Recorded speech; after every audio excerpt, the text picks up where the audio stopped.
Welcome, everyone, to our special meeting of the Board of Education for September 18th, 2023. And Mrs. Bonnefield, would you take the roll, please? Mrs. Acosta. Here. Mrs. Bradford. Here. Mrs. Burton. Here. Mrs. Frank? Frank is absent for this meeting. Oh, sorry. Mrs. Jarvis. Here. Mrs. Bonnefield is here. President Johnson. Here, we do have a quorum. Thank you. And this is more than just a special meeting. We have two very good motions on the table for tonight. We're going to welcome those folks. First of all, I'd like to let everyone know if they're at home and they want to follow along with this agenda, they can do so by going to our website, which is livoniapublicschools.org. You can highlight over the board tab and then go down to board information and you'll be able to find our agenda. So without further ado, we'll go to item 2, which is audience communication. I do not have any blue slips. So we'll move on to item 3, appointment of Garfield Community School Principal. May I have a motion, please? President Johnson, Mrs. Burton. move that the Board of Education of the Livonia Public Schools School District accept the recommendation of the superintendent and appoint Lauren Fiegel as principal of Garfield Community School. Support. We have a motion by Mrs. Burton, supported by Mrs. Bradford. And we're going to hear from Mr. Abate. Hello. Good evening. Thank you very much, President Johnson, Board of Education. These are some of my favorite parts of this job, just get to introduce people who are bringing in wonderful people. And tonight it is Lauren Fiegel, and we are introducing her to as a recommendation to you to be the next principal of Garfield Community School. I'll tell you a little bit about Lauren. Lauren comes to us from Wyandotte. She has 15 years of experience in the field of public education as both a school psychologist and over the last 10 years as the lead special education administrator for the Lincoln Center in Wyandotte. Now, that role is essentially, or very close to the role that she is going to, with your permission, assume at the Garfield Community School. Wyandotte Lincoln Center serves students with autism spectrum disorder and students with cognitive impairments and emotional impairments from age 5 to 26. And they serve 17 downriver districts, so it's big. She knows the drill on a big place with students with a lot of unique needs, and she's ready to roll. She's a longtime supporter and volunteer for the Special Olympics. She's been a presenter both locally and at national conventions for PBIS, our positive behavior program that many of our buildings use.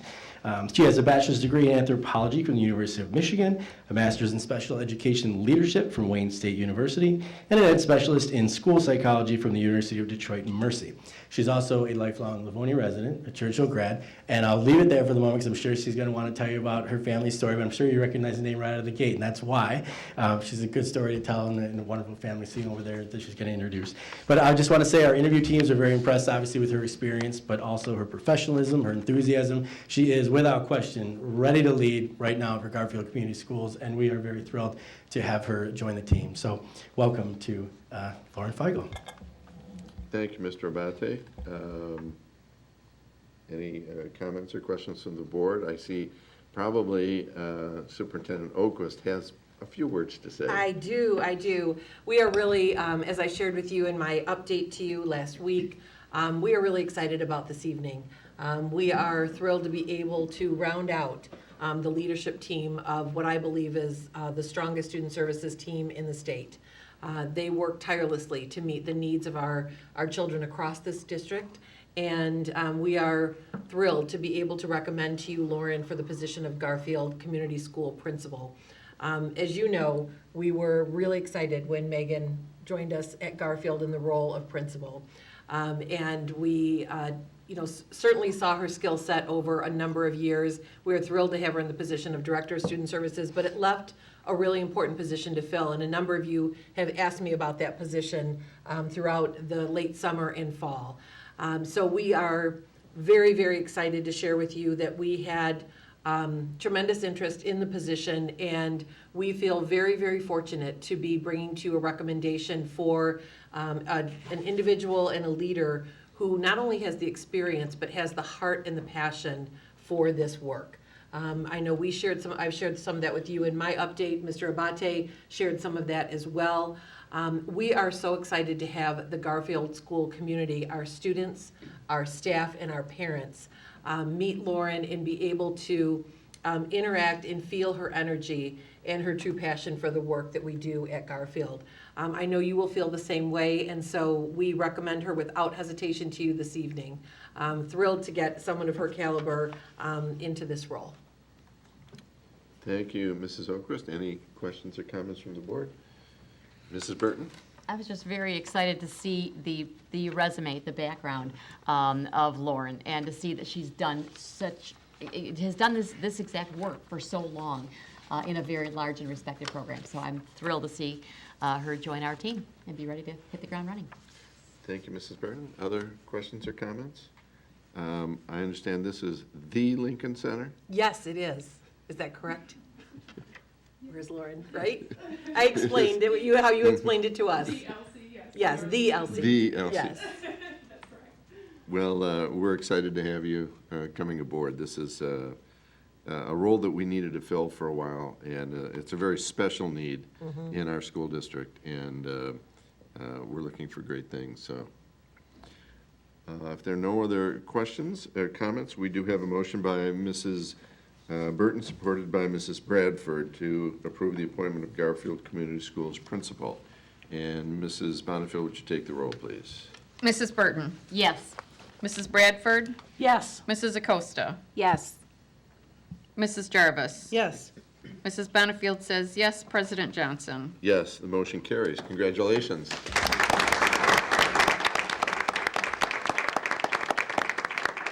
Please come up. Thank you so much. So exciting. Good evening. Good evening. Thank you.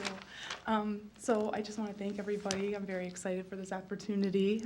Like everyone said, I have quite a bit of experience in this profession, and I have to thank my sister for the passion that she brought for me. We're 18 months apart. I have a sister with Down syndrome. She's a graduate of the Western Wayne Skills Center, so it's coming full circle for us. I always wanted to come back to Livonia Public Schools, where it all started for our family, and she still maintains her career at the Dollar Tree, where she still works and is employed by them. And so I'm very fortunate to have this opportunity to, hopefully fulfill employment opportunities for other young adults as well. So Did you bring your family other than your sister? I did. So Okay, yeah, they're all here. Yes. So as a graduate of Churchill, I have my husband, who is the head Churchill football coach, Stevenson grad. Sorry, we're Stevenson grad, Churchill football coach. And my two boys, Bowden and Barron, go to Randolph. And my mom. I'm so lucky to have such wonderful and supportive family. So we're very excited. My passion is working with special ed. Kudos to my husband who works at Churchill. I could not my thing, but man, I love what I do, and I just love to bring that out in students and other staff. So thank you for this opportunity. Thank you so much. Thank you. Thank you. Thank you so much. Do you have any other questions? Okay. Thank you. All right, then that'll take us to item 4, appointment of Student Services Coordinator. And may I have a motion, please? President Johnson, Mrs. Acosta. move that the Board of Education of the Livonia Public Schools School District accept the recommendation of the superintendent and appoint Jennifer Warwick Beth as Student Services Coordinator. Support. We have a motion by Mrs. Acosta, supported by Mrs. Bradford. And we're going to hear from Mrs. Keats. You certainly are. Good evening, everyone. Didn't think you looked like Mr. Abate, but I'm very excited about the next appointment that I'm bringing you this evening. Beth is Jennifer Warwick, but she goes by Beth. Beth is no stranger to LPS, as she started her career with us back in 2005 as a speech pathologist, serving the communities of Coolidge and Cleveland. She spent many years there working with those teams, creating systems in the schools, serving on the school improvement team, serving with the whole LPS community in ways back in our RTI days when we were first starting out. She jumped in and led even before she knew she was a born leader. My path crossed with Beth several years later as she was the team lead at Grant Local Center. So I have worked hand in hand very closely with Beth for many years, and I can speak firsthand of her leadership, her poise, her grace, and her passion for students of all needs. I am so excited to be able to bring her forward tonight so she can showcase those talents with the entire district. Most recently, in 2022, she left LPS for a little hiatus and gained some more leadership experience serving as a director of special education in a local school district where she served students from birth to 3 years of age. In addition, she oversaw all of the speech and language pathologists of the district and the district nurses. So it was during that time where she gained some more experience, she gained a different view of other districts, other programs, and how they worked, and realized she needed to come home back to LPS. So the interview team loved meeting with her. They loved hearing about her experiences, her passion, her commitment, and her drive to be the next coordinator of student services. So personally, Beth is also a Livonia resident. Her 3 lovely children graduated from Franklin High School. I think all of our high schools are covered here this evening. Professionally, her preparation includes a Bachelor of Science in Speech Pathology and Audiology from West Virginia University, a Master of Arts in Speech and Language Pathology from University of Akron, and a Master of Ed Leadership from Grand Valley State University. So I'm so excited once again to bring Beth Warwick before you this evening as the next Student Services Coordinator. Thank you, Mrs. Keats. And again, I presume Mrs. Oquist has a few words to say. Yes, thank you, President Johnson. So again, we talked a little earlier about seeking to round out our amazing coordinator team. This summer, we were able to bring some folks to you, and they have proven to be just outstanding additions to an already very strong team. We had one additional position to fill, and we believe that Mrs. Warwick is just the right person. As Mrs. Keats shared, she certainly has that background within LPS, but she also has the lens of being an administrator in a neighboring district with some significant responsibility, and was able to really look at things from a systems perspective, but also what is in the best interest of the children we serve. So we are absolutely thrilled to be welcoming her back to LPS and in this role. And I believe, Mrs. Sprout, we are set, right? This is, yes. With this, we have filled all of the positions within our student services leadership team, and we know that they're just going to continue to work tirelessly on behalf of our kiddos. Thank you, Mrs. Oquist. Questions or comments from the board? Seeing none. Then we'll move on. We have a motion by Mrs. Acosta, supported by Mrs. Bradford, to approve the appointment of Student Services Coordinator. And Mrs. Bonnefield, would you take the roll, please? Mrs. Acosta. Yes. Mrs. Bradford. Yes. Mrs. Burton. Yes. Mrs. Jarvis. Yes. Mrs. Bonnefield says yes. President Johnson. Yes, the motion carries. Congratulations.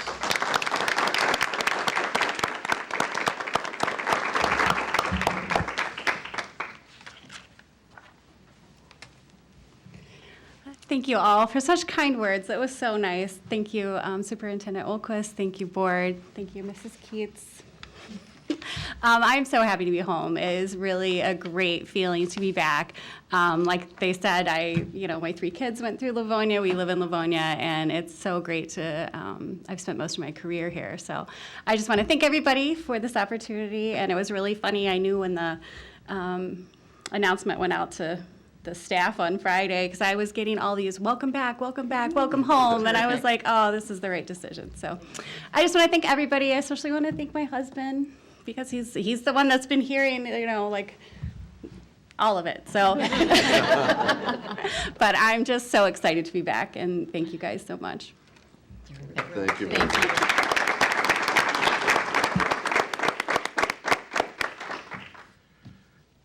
Okay, that brings us to item 5, our adjournment, and it's almost 6:30. We're going to take a little bit of time to congratulate our appointees tonight. So we'll be back in 5 to 10 minutes, so thank you.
Thank you again, and welcome to our Committee of the Whole meeting for September 18th, 2023. Mrs.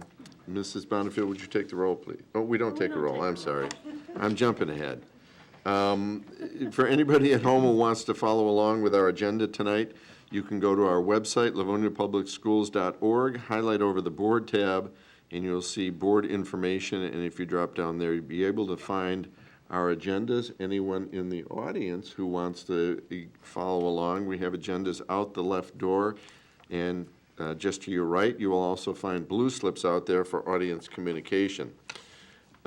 This is our Committee of the Whole meeting, and this is the meeting where we really dig into the issues and the questions and things that are going to be brought at our voting meeting, which will be next Monday. These items have already been brought to us in a rather lengthy study session that we had last Monday. So we have some information on these, but there will be greater discussion on the items here tonight. If you want to know about the issues, this is the meeting that you really want to tune into.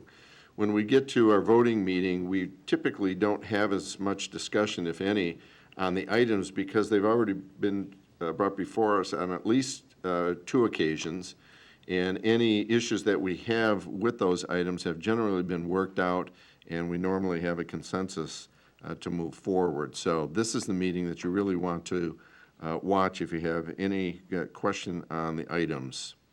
So we will start with item 1, our audience communications. I do not have any blue slips, so there are not going to be any audience communications. So I'll go to item 2, which is our Committee of the Whole. And we have 2 items here tonight. One is our voting delegates, 2023 MASB Delegate Assembly Board of Education. We talked about this very briefly at the study session, and I think most of us are going to be there, if not all of us, at one time or another. But the General Assembly, the voting assembly is going to be Thursday evening. And I think we have 4 delegates and 3 alternates, and for the life of me, I know I am one of the voting delegates. I'm trying to remember who the, I can serve also. okay. And then the other 3 are alternates, and we are all good with that, right? Yes. I also want to indicate that this is not just the annual conference. There are classes being offered through MASB, and I know I'm taking, I think, 3. I think most of us are taking 1 or more classes, and that just, again, goes to show the commitment that this board has to further education in MASB and how to become a better board member. I know that some of us have taken so many of the classes that sometimes it's difficult when we go to these conferences and they're offering classes to find some that we have not taken before.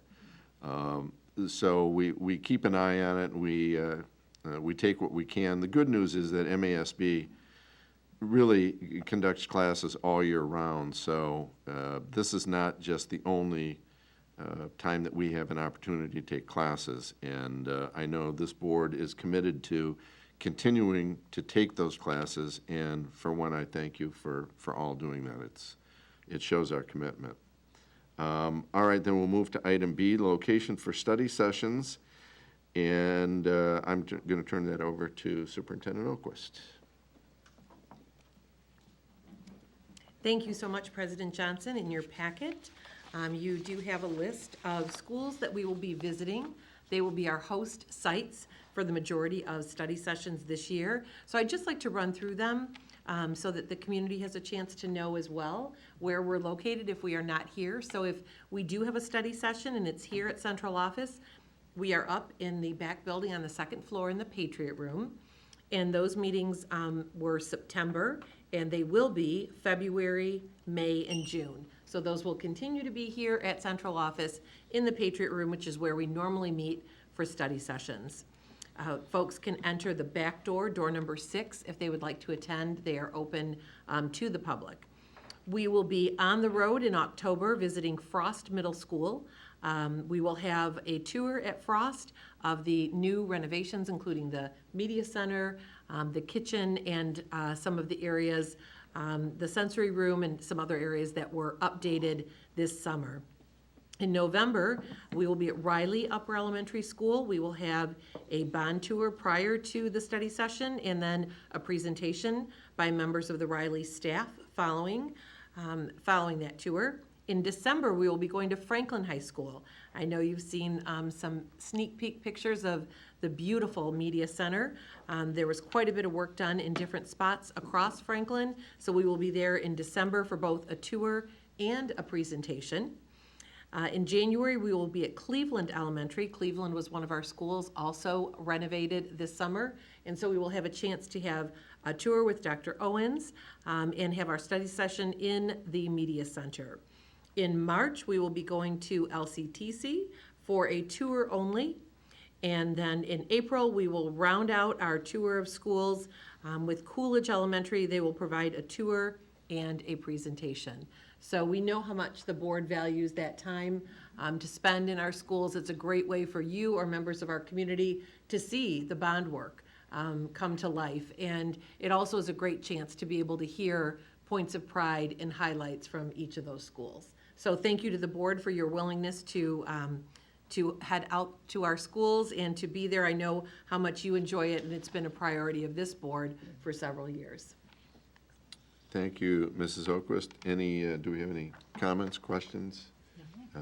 This is one of the things that I think we really enjoy is getting out to the schools and seeing what's going on. Some of the presentations have just been outstanding over the years, so we certainly look forward to getting into their schools. And those have been updated and noted so that it is on our board calendar that is on our website under board meetings. Those changes are always highlighted in red. And so those location changes, based on the conversation we had last week, have been updated on the website. So thank you to Mrs. Wozniak for that. Thank you, Mrs. Oquist. That'll take us to item 3, our Building and Site Committee, and I will turn that over to Mrs. Burton. Thank you, President Johnson. The first item on our agenda this evening is item 3A, which is the bid results for HVAC equipment 2021 bond. And we'll hear from Mr. Francis. Good evening, everybody. Mr. Brian Weber, Plant Moran, Real Point. Yes.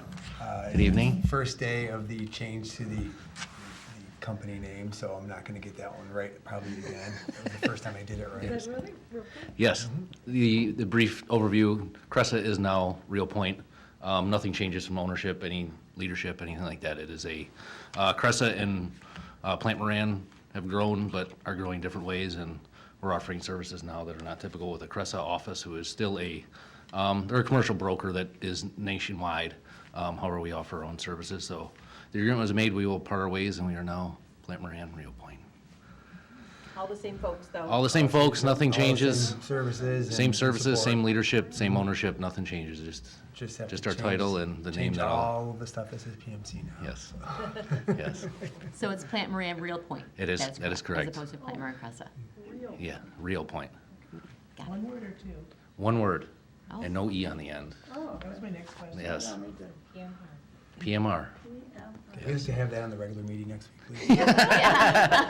No, it is, it's good news for both firms, so we look forward to moving forward and being called Crescent for the next year or so, but we'll get past that. Old habits die hard. The HVAC equipment is for next summer's bond work in '24. It's an item, we talked a little bit about this at the study session, but these are, just so the folks at home watching can understand, this isn't about the classroom air conditioning that we've been doing over the past couple of years. These are large rooftop units and condensers that go on the roof for larger spaces in a handful of schools. We're talking about areas over like the LMC and offices, cafeteria, I think we have Yeah, in a gym spot. cafeteria. So we're talking about that type of HVAC unit. Those have some pretty long lead times. So we're doing this pre-purchase before the regular bid packet goes out for the 24 bond, which is coming soon to a board meeting near you. But for now, we want to gain those and capture those extra weeks by bringing it to the board now and asking for the approval at the next voting meeting on this, so that, again, we can sort of make up a few of those weeks. Questions or comments on this item? Mrs. Frank? This is just regularly scheduled. Yeah, the- Regularly scheduled part of our bond work that we're doing in every school. This is just a regular. Correct. This isn't AC in a new area or space. It's, hey, that unit's been up there for decades, and it's time to make that change. So as we go into those buildings for the 24 bond, the slated buildings in 24, when we find those, we've already identified those. We've had our engineers and team working on that, and these are identified. In just an overall summary, we used the same process in 2021, the first year, working with our team, Clark Hill, everybody, to make sure it's essentially starting the procurement process sooner. This equipment will then be also included within the HVAC scope when Clark Construction puts that bid package out. That way it's an all-inclusive scope, and we're not trying to handle or hand over a piece of equipment to that contractor. It literally just starts that manufacturing clock. Now, when that's issued, we hand them this document that says, within your bid, you need to include this equipment that's already been procured and in process. It just expedites that portion of it. Okay. Any other comments or questions? All right, Mr. Johnson. Yeah, Phil, I see this as for a zero amount, Because that will be, it's exactly what Brian was just talking about. We're saying this is gonna be the purchase, right, but they're gonna then put it into their package in the regular bid. Right. When we come to the board for that dollar amount approval in November, I Yes. believe it is, and it's slated for November. so this is just pre-approval for the equipment, for the items that we were gonna install? Correct. It literally starts the shop drawing process, the submittal process, the get in line at the factory process. We will have to issue an LPS PO to initiate that procurement process. However, as soon as we're awarding our HVAC contractor, that purchase order goes away without spending any direct dollars. Everything will then be invoiced through and paid for through the trade contractor's contract. And it shows our promise that this is something that we are, so that we can trigger the start of the manufacturing process. Okay, Gotcha. We're really trying to avoid any delays Yep. okay, so, in future years. okay, so the cost of this will come to us at some In the full later package. date? That is correct. In All right, November. I got it, thanks. Okay. Any other comments or questions on this item? Oh, I'm sorry, Tammy? Mrs. Bonnefield? I get where we're going with this, but, and we're supposed to we're voting on this, correct? Yes. Yes. This is not information, Yes. so we're voting on a $0 item. So are we running into any trouble that we're We've done this each year. We're voting for the use of we this have- contractor. we have and this done, vendor. yeah, we have done this before. Yeah, and we have an agreement, a short form agreement from Clark Hill that is included in it. They have already initialed, and so, yeah, the structure was put in place a couple years ago that we've utilized the same process. So Clark Hill is our attorney that we use for all bond matters. And we do have a bid contract amount in the package. Right. Okay. Yep. So there is that information. We just won't be actually purchasing it until the time that we have the main contractor. Correct. So we will be purchasing This it, is but more of an- ultimately, rather than This is paying more of the an agreement with the manufacturer directly, we're going to pay the contractor, who will then pay the manufacturer. Right. Yes. This is they'll just more of put a- it as part of their This package. is more of an approval of the contract Okay. versus the dollar amount right now. Okay.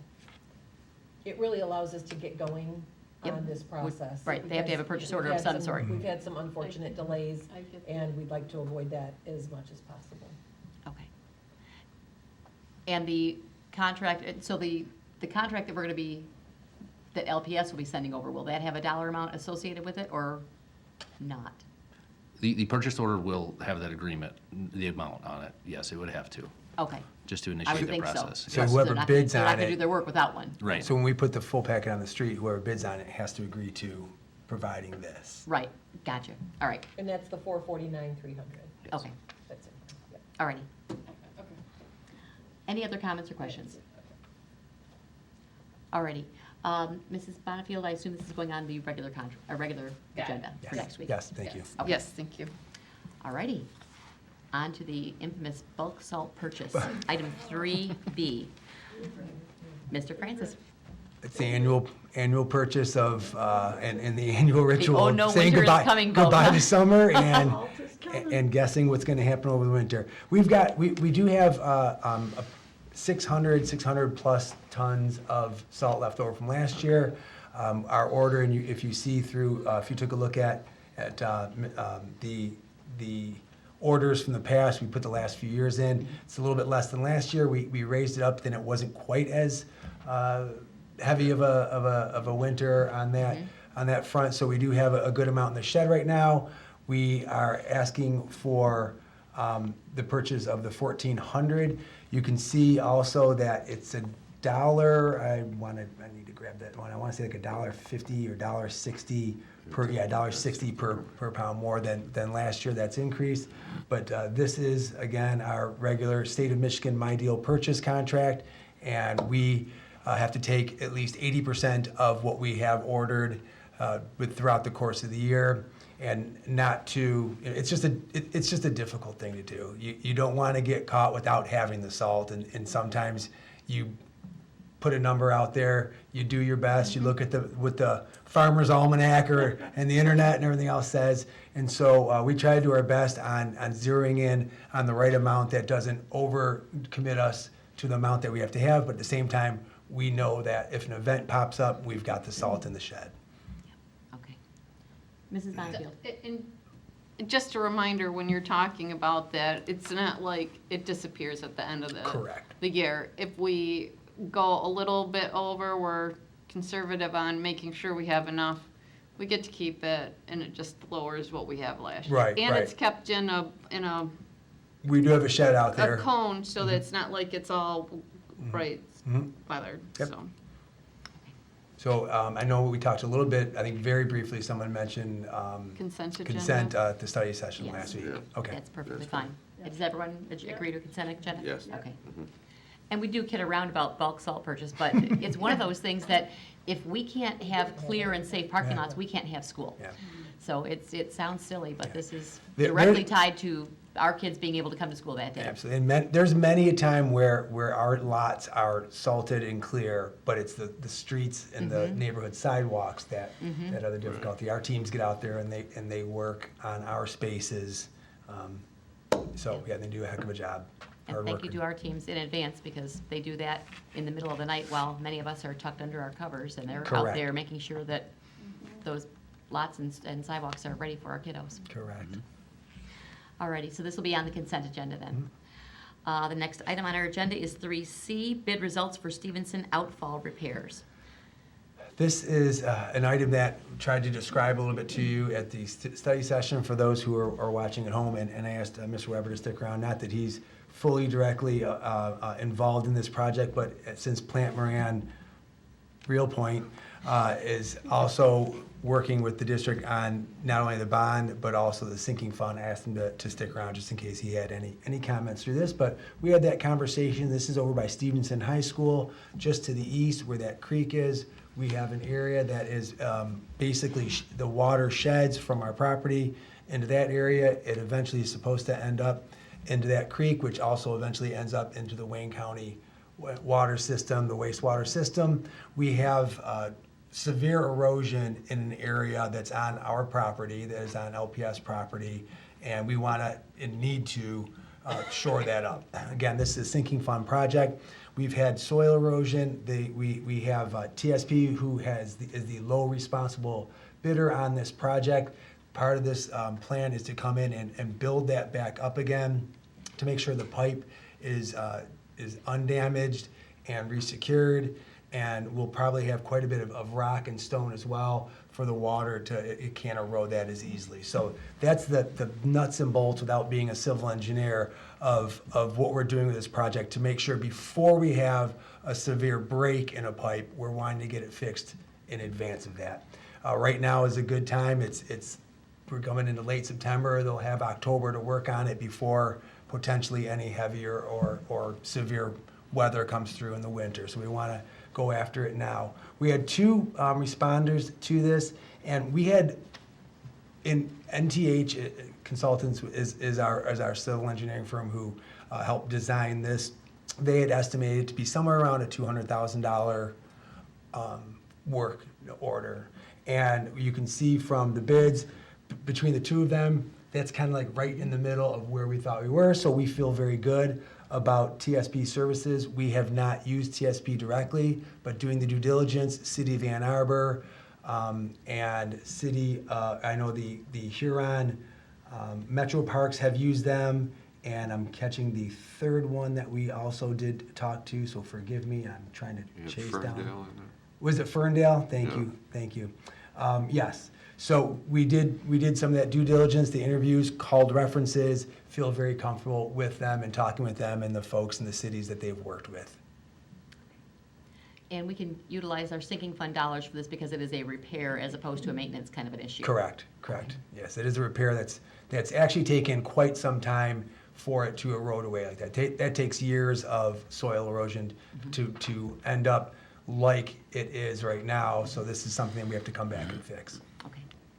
Are there comments or questions on this item? President Johnson? Thank you, Mrs. Burton. Phil, do we have a time frame on this? Well, they said it should, the start date I don't have, but TSP had stated in their post-bid interview, it should be a 2 to 3 week project for them to complete. Okay. And we want to start it as soon as possible. So once we get the board approval, hopefully at next week's voting meeting, then that would kind of roll us into October. It would take them half of October to take care of. Okay. Okay. That's fine, thanks. Thank you, Mrs. Burton. You're welcome. Any other comments or questions on this item? Do you have President- anything? I'm sorry. You covered it good. Mrs. Oquist? Yes, Mrs. Burton, I just wanted to make sure that the board members received the drawing that Mr. Lau Yes. provided. You had asked Yeah, about very helpful. where the property Pictures. line was. Mm-hmm. So it certainly isn't a straight line, as you know, that Nothing area, is. that wooded area curves along that stream area as well as the wooded area in the neighborhood. And so it falls somewhere, it's at times a bit closer to the LPS property and others to the homes. But that is our responsibility to get that work done. But I think it gives you an idea that there is still a buffer of land between homeowners and that property line.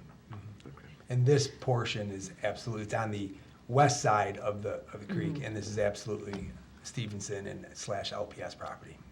So along that line, does any of that, does any of the damaged area belong to the property owners, or is there any No. obligation on the property owners? It's No, it's all on the our- west side of the Okay. creek, which is all, and it there's doesn't times impact them where at all. our property goes over to the east side of the creek, but generally looking at that speaking, map, it the moves. west Yeah, side so- of the creek is generally us, but this is squarely, it's really not that far into, when you see the wooded area, we have an orange snow fence up trying to block that area so people don't walk into it, but it's relatively close to that Stevenson line, or the mowed area, the sort of landscaped area of Stevenson. It's not very deep into where you walk into that wooded area. Okay. It's actually much, it's an easier, cleaner issue when it's all Correct. on our land and we are Correct. not involving any other Correct. homeowner or any other entity involved, so. Okay. Any other comments or questions? All right, and can we have this on the regular agenda? All right, that concludes building and site. Thank you. Thank you very Mrs. much. Burton. Thank you, Mr. Brian. Howard. Thank you, Brian. Thank you, Mr. Francis. All right, that will take us to item 4, our curriculum committee, and I will turn it over to Mrs. Acosta. Thank you, President Johnson. Item 4A is presentation on summer programming. And I think we have O'Brien. Mrs. O'Brien and Mr. Etu and Ms. Sprout.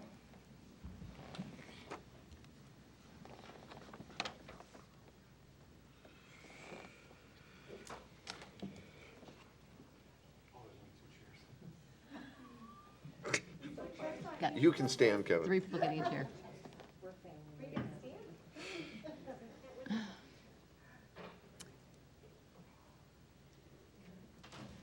Good evening. How Good are evening. you? Great. We are excited to share with you the results of our summer programming this year. As you know, we offered a variety of camps and math boosts and credit recovery for our students. And so we're just gonna share some pictures and highlights of the things that we offered. And kicking it off is going to be Mrs. Sproul. Sounds great. So our extended school year program this summer was held at Webster Elementary School, which is where it's been located for the last several years. So our extended school year program is open to students with IEPs who meet eligibility requirements related to extended school year services. So there are very specific criteria that students need to meet in order to attend these programs. And we had a smaller section this year than we've had previously. We had 29 students attend the program. That was with 6 teachers and 14 support staff members. So really our goal through our extended school year service is to maintain skills that students have that they've gained during the school year, to prevent regression on those IEP goals and objectives that can happen over summer break for some of our students. And it really focuses in on academics and play skills and social skills as well, just depending on the age of the students. So for those 29 students, they were anywhere in age from 3 years old all the way up to 26 years old. So that's why Webster is such an amazing location for that, because we have a secured fenced-in playground that is accessible from our littlest guys. And then we have a kitchen area within the staff lounge that some of our older students can access as well to work on daily living skills. So it's a perfect location. So you'll see some of our kiddos here enjoying life in extended school year. It's a 4-week program, 3 days a week for 3 hours each day. And you've got a real cross-section of students here enjoying the swing, enjoying learning time at their tables, and then out and about in the hallways helping maintain the building as well, which is an important skill. With our Miss Baker just smiling from ear to ear. Here are some of our post-secondary students who are working on those goals and objectives. They worked a lot on transition skills, including cooking, self-care, making healthy food choices, exercise, and vocational experiences. And you can see 2 of our friends here who are working on planting. And they learned a lot about healthy food choices and herbs that they can plant, and also vegetables. So that was great. Okay, and we're going to pivot to some of our other offerings. So as you know, this is our 3rd summer we've had our Learning in L-Town. We offered 3 camps, each one 2 weeks, and each camp in a different triad throughout the summer. One of the things that we did this year is we started right after school got out. So we wanted to see, we didn't have a strong attendance in August. And starting school earlier this year, we wanted to kick off and get the first camp in before the 4th of July break. We also took that week off, the 4th of July week off, which we hadn't done previously. We had just shortened that week. So this year we had almost 1,100 families sign up, but we did not have as good attendance this year at all. So almost 30% in all did not come, and some camps much closer to 50% did not come. So there's some things we are going to learn to move forward next year. Typically, we accepted everyone at the beginning of the summer. Principals, so we had principals who worked each one of the 2-week camps, sent out emails asking parents, were you still coming? At the same time, we are also staffing. And so sometimes we did adjust the staff in time. Sometimes we still had a large group of students who didn't show up on that first day of camp. So some things we would want to do a little bit differently next year moving forward. So about 1/3 of students did not sign up this year. So our first camp was a mystery camp. If you recall, last year we utilized Wayne County summer curriculum. So they had done a grant. We provided our students with books and nutty scientist activities, so STEM activities through nutty scientists. This year, we had some of our coaches take that and kind of write our own curriculum, and we purchased the materials for that. So we did a camp for Who Stole the Cookie from the Cookie Jar for our older kids, and a pirate camp for our younger students. Now, these camps were for students who were entering 2nd grade to entering 9th grade all together.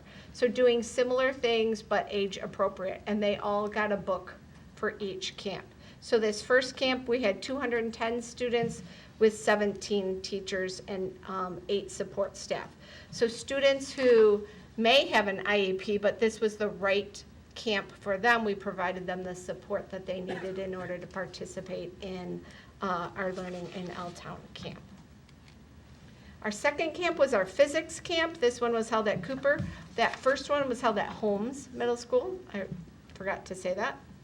So this was 60-second activities with physics fun.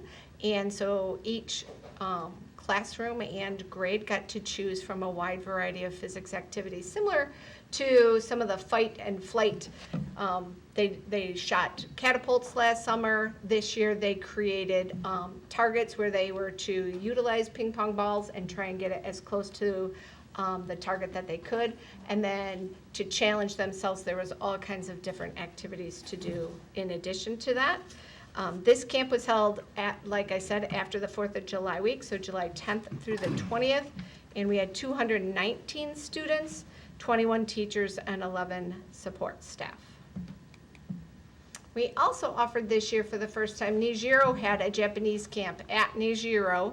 It was during this same camp, so students had to choose whether they wanted to attend Nijiro or our Learning in L-Town camp. So it was 4 days at Nijiro, and they had 63 students and 3 staff members and 1 support staff member for that camp, and it was very well received at Niji. And then our last camp offering was our robots camp. We borrowed some of the codable robots from Wayne County, RISA, and many of the teachers had utilized them in the summer of 21 when we borrowed them the last time, and so students were very engaged with that. This camp was at Randolph Elementary, and we had 200 students with 25 staff and 4 support staff. So here are some pictures of our kids doing some of the physics activities. You can see the cups, you can see the student blowing the feather, you can see students on the floor utilizing 2 popsicle sticks to, it was a force of motion that they were seeing how far they could get it, and then some of the robotics camps pictures from Randolph, so some of the codable robots.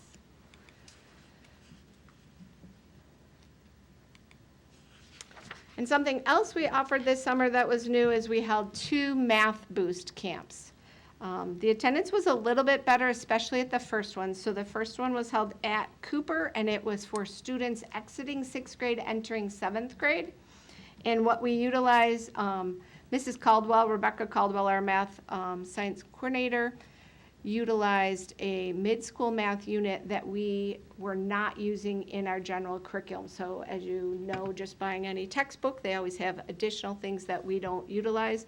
Mid-school math is what we use from 5th to 8th.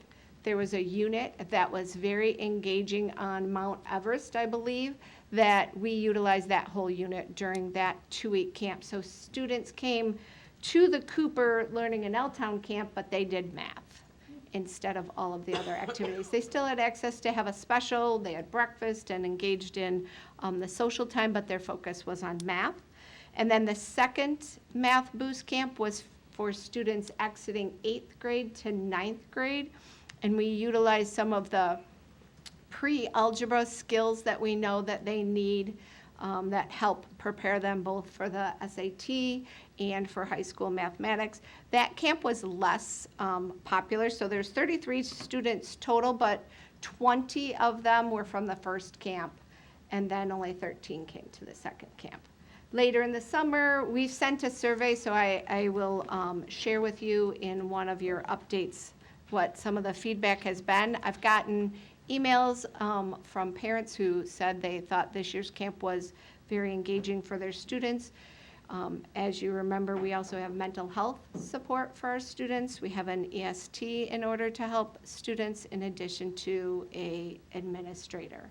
So whatever supports that they need during that camp, so from 8:30 to 11:30, about 3 to 3.5 hours, They got 2 snacks instead of a full breakfast this time, so we had a lot of students who weren't taking the food, so instead we had a wide variety of food for kids to have that were more grab and go and eat while they were at camp.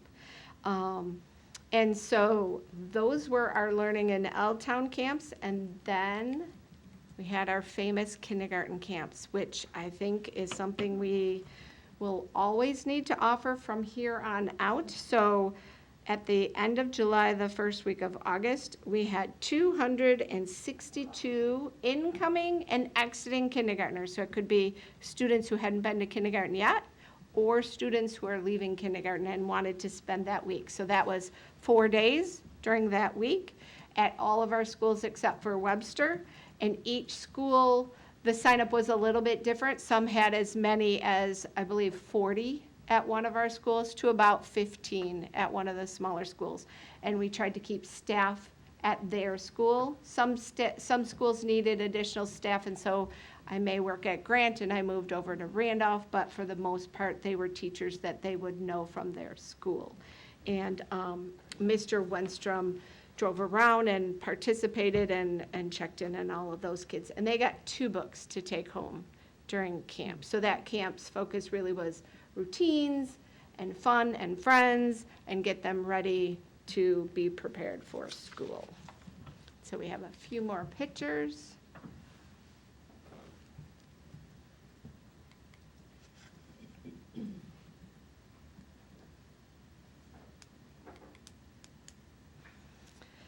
And then our next offering was our Community Friday. So as you know, camp was Monday through Thursday each week. And after COVID, we found that community event Fridays were very well received. And so this year we offered 6 of them. 1 got canceled because we lost power in the summer. But we had Howell Nature Center come out on June 23rd. And students got to spend the day learning about animals and animal myths. And so that is that presentation. Could you go back one slide? Sure. Mrs. O'Brien. So when it says 60% of students attended the first show, 78, is that of who signed up? Correct. Okay. So potentially, that's why we want to tackle people actually showing up, because they've taken that spot now. Correct, So from that someone meant else. With that 40% absence rate, there could have been other kiddos that might have been able to take advantage Yeah, of it. and Mrs. Collier ran our Community Fridays, and I asked her for the percents because we saw that in the other camps. And the first one was our least attended. So again, maybe right after school got out, people weren't quite ready to engage in some other things. So then we had Dan the Creature Man. We had him previously. So he brings a wide collection of live animals, snakes, lizards, turtles, and such. So 95% of students that signed up for the first show were there, and 76 were for the second. And that was on June 30th, so that was the week before the 4th of July. And I believe that was held at Coolidge. Then again, we did not hold anything during the 4th of July week. And then we had our robotics team come and do a Community Learning Friday. So the Warriors and the Tyros came. Students got to see the robots in action, and we actually bought them a little robots kit to take with them. We had a pretty simple one for our youngest learners and a little bit more advanced one for our older students. And 92% of our students came to that one. There are our kids.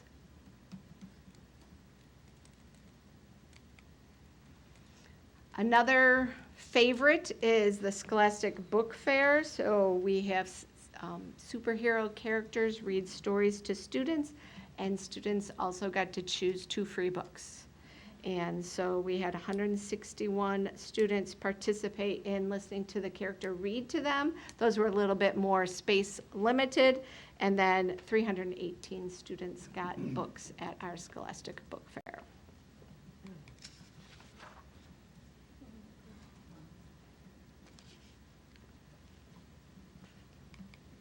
Then we had superhero math was an assembly that some of our schools had used during the school year, and we had to cancel that one. That was when we had no power at the end of July throughout the district. We had to make a decision for the next day to let our parents know, and so we canceled that one. And our last one was new, Circus Among Us. So students learn circus skills and then get to perform them. And that was held at Franklin, and we had 161 students participate in that. And there's some of our kids learning juggling and unicycle riding. One more.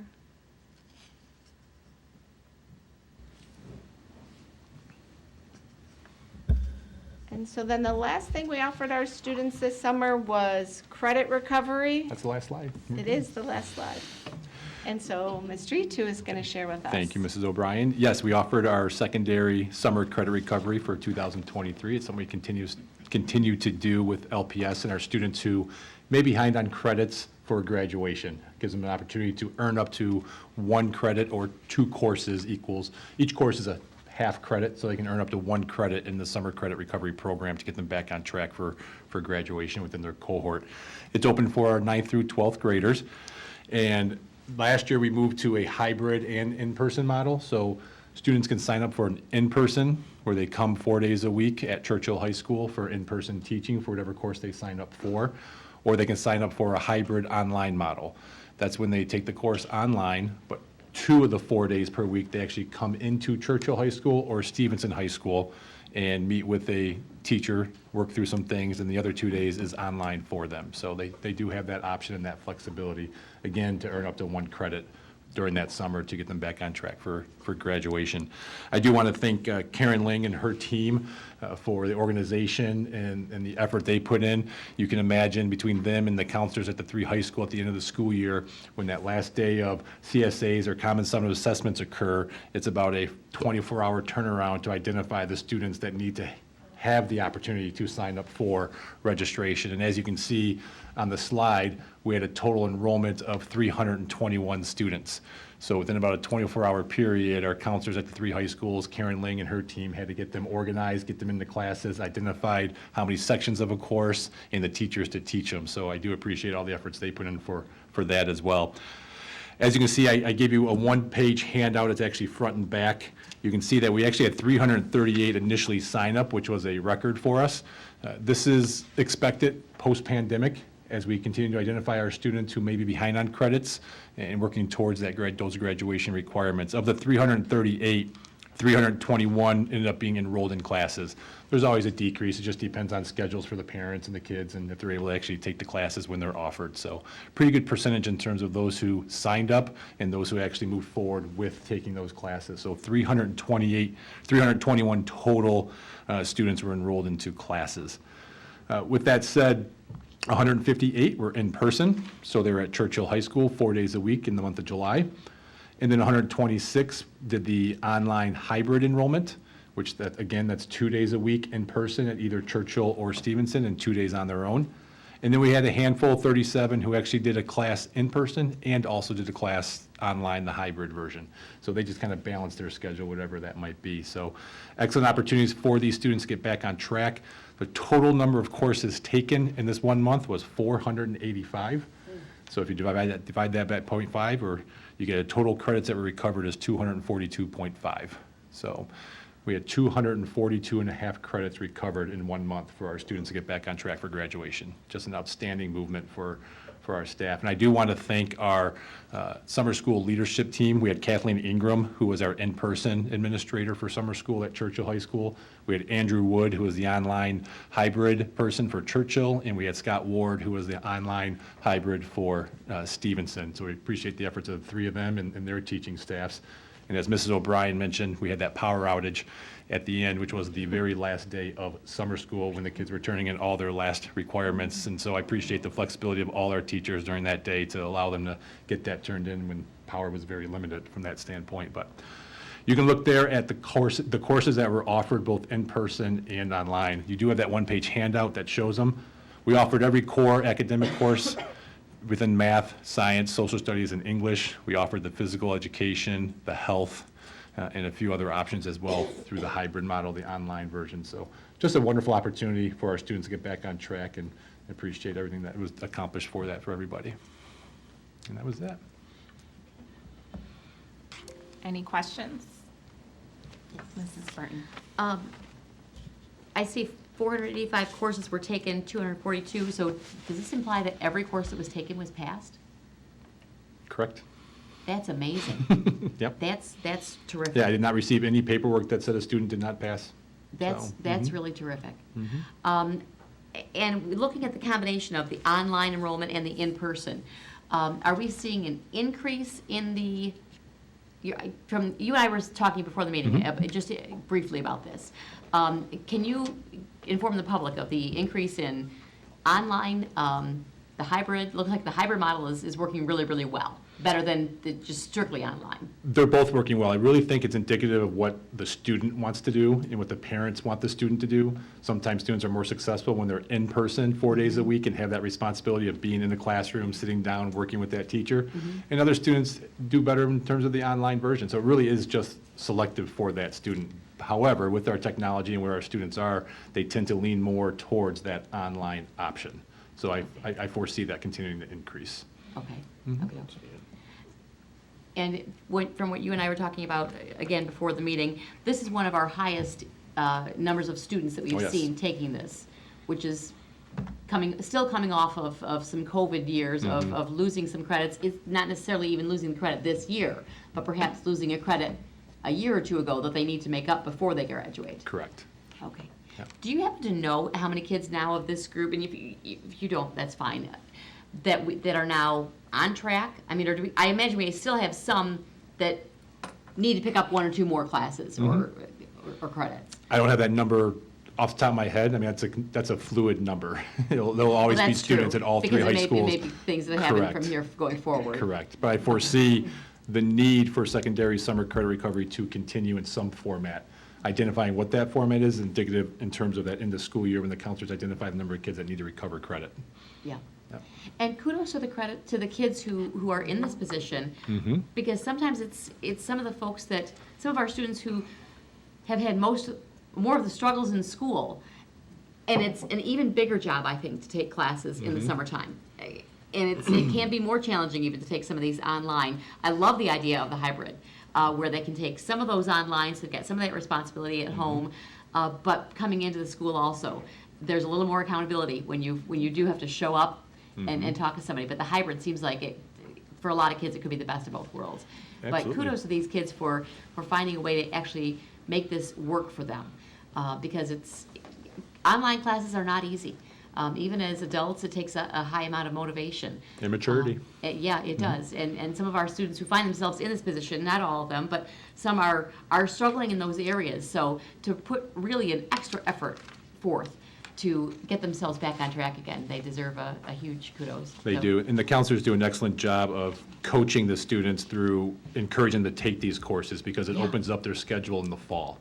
So instead of having 6 academic core classes in the fall because they're behind, they now knock a couple off in the summer and they open up an elective that allows them to explore some career and college opportunities. So And the have a social little more emotional fun side during kicks in as well. Yeah, excellent. That's terrific. I'm glad to hear it. So I'm also really, really impressed that so many of these courses were passed, because looking at this over the years, inevitably, not everyone passes every course, but to have this number passing all these courses is absolutely fabulous. And thanks to the teachers who've taken time out of their summer to help these kids who needed an extra boost to make it to walk across the stage in June. So that's terrific. Thank you. Thank you. Mrs. Frank? Is this just for students who are needing classes? Like, we have a 7th hour. If they can't fit gym and phys ed in their 7th or in their regular schedule, if they don't want to take 7th hour, can they take it summer school? Or is it really just for credit recovery if you're not on track for graduation? The Livonia Public Schools secondary summer credit recovery is just for students who are behind on credits. This specific program.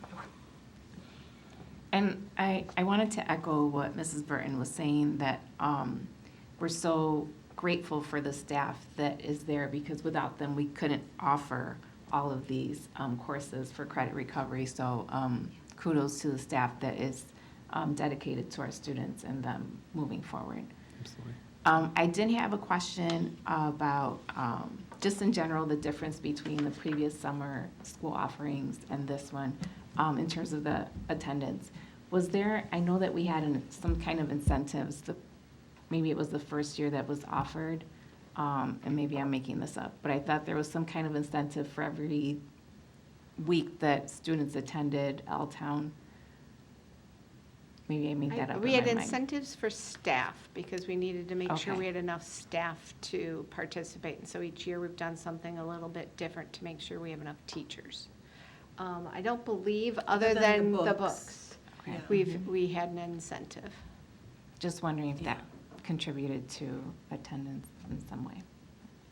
I think it's a great question. I mean, really, is it the timing, right? So moving it up, we thought may work, and it may work this summer because we're getting out a little earlier. It seemed that last year, the year prior to this, August was the time when really we saw the attendance wane. And so I know Mrs. Bryan and her team are going to look back on some of that, and we'll look at some ways to ensure that as many students as possible are signing up, but also attending. And if they're not, that pretty quickly we can fill those with maybe families that are on the wait list. But I want to echo your thanks for many people who are involved in this. So this falls under Mrs. O'Brien and Mrs. Sproul and Mr. Etu's leadership and the folks that they work with both in their departments as well as the administrators and the staff we bring on board during the summer to help with this. It does take many hands, and we have to make sure that we not only have people coordinating this, but we also have folks ordering and preparing materials, getting them out to each of these sites, that we not only have the teachers, but we have support staff. As Mrs. O'Brien mentioned, we had students with a wide variety of needs, and so in some cases that meant paraprofessionals or school social workers or ESTs. And so we were really pleased that we had the ability and people willing to come in and do that so that we could offer this across the board to our students. And as far as our ESY and credit recovery, those programs have been in place for many, many years. We see many of the same familiar faces, which really allows us to hit the ground running when summer begins. And so it is a dedication during a time that is maybe a quieter time for most. We really do gear up to be able to meet the needs of our students, and being able to coordinate all of this and offer this with no charge, I think has been a significant benefit to our students and to our community. So thank you to each of you, to your role in leading this. Mrs. Bradford? Thank you. I do want to thank everybody and all their hard work. I think that shows a lot of dedication for our staff to take their time out of their summer to continue getting these kids learning and continuing. I do have a question. The summer camps, I wonder if the families sign up for those right ahead of time, because I always hear, online, people are trying to sign up, so I wonder if these families just sign up because they want to get the spot, and then they realize, well, I can't go that day. And I think they do say, can you let us know? And then that's not what they're doing, correct? Some people do. So sign-ups start usually in April so that we can get enough staff. Okay, So enough teachers. So some people, when, trying to think who was the principal of the first school this year. It was Mr. Witherspoon. So Mr. Witherspoon sent out an email to all the families that I had who had signed up through our Google form and said, this is when it's going to start. Please let me know if you're not going to. So some people drop off then, but some people don't come at all. So they don't respond and they don't come. We had a small percent of people who came for day one and then didn't come back. It wasn't a large percent, but each camp it was, 10 to 15 people who only came for a day and then didn't come back. I also think some families, like you said, they sign up for all three, and then their summer becomes busy. Yes. And so that's part of it. So one of the things that we're wondering about, because we've not put any limits on our registrations, is maybe to put some limits on it and then have a wait list. So when you think it's wide open and anyone could get in, we've not, when we turn it off, we just have closed it and not had a wait list. But if we said we're only going to offer a certain number of classrooms per grade, and then we will have a wait list, and on day one, if the Bradford family doesn't come, then we would be offering it to another family. Yeah, that's what I'm wondering, like, if there's, I'm sure you'll be working on some type of a programming for that. I mean, it's unfortunate that that happens, but, you know, most families are all excited to sign up right away, but they, like you said, they get busy, so. Yep, thank Yeah. you. Mrs. Burton? Could we also suggest sending that email out, as Mr. Witherspoon did, for example, and asking families to confirm that they're coming? It doesn't guarantee anything, but at least it's putting the onus of responsibility on them to say yes again. Yes. Might help anyway. And then but- have to go to the wait list if they. Yeah, yep. Or even, if we do know there are going to be some no-shows. Sure. So we could even plan on that. Makes us feel a little uncomfortable doing that, but the reality is we know there are going to be some no-shows. I did have one question. Mrs. Sprouse, do we have any idea why the extended school year had a lower number of students signing up this year? Is it just that our student population has decreased and therefore it has proportionally decreased? Or is it perhaps something else, or do we just simply not know? Well, I think it's a combination of things. Many of our students that have IEPs and require some form of programming in the summer were able to access the other summer programs that were offered through the district, so that was a great option for many families. With the shorter summer season this year as well, some of our families felt like they didn't want to commit to the full 4 weeks over the summer. They needed a little bit of time away from that structured routine, so we heard that. And then also we were very precise in reviewing the extended school year criteria with our families and our students to make sure that that was only offered to students who truly met criteria for those programs. So there are just so many great options available in the summer, and we want to make sure that our students are able to access all of those other programs as well. So I think it's really a combination of all three factors.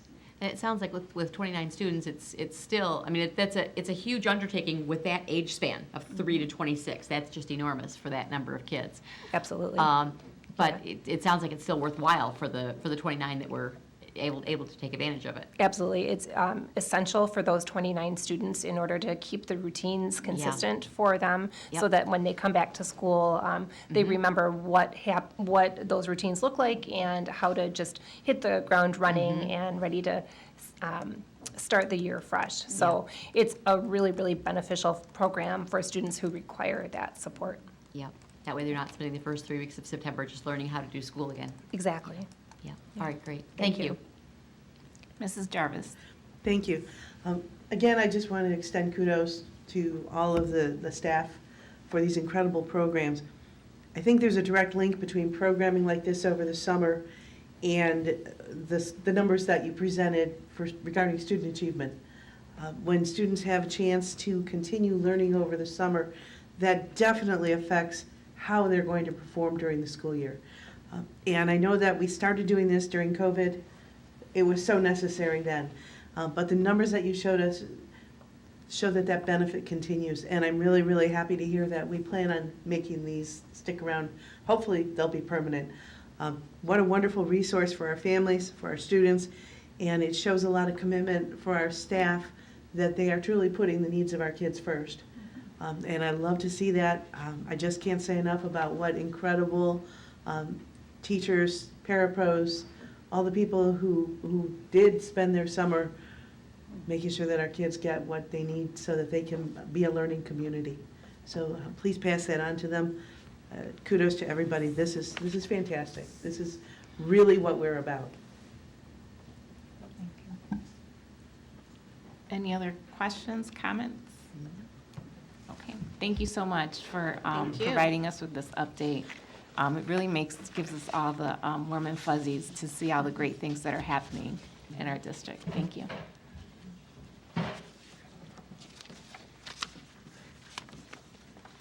Okay, and that takes us to item 4B, M-STEP results for 2023. Mrs. O'Brien. Thank you again. I made a short presentation with some of our M-STEP results. I know we went over it in a lot of detail at the study session. As you know, our students take state assessments every spring, our third graders through 11th graders.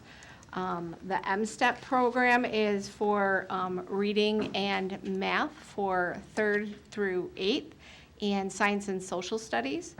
And then our high school students take the SAT, which is aligned to the college and career readiness for the state of Michigan.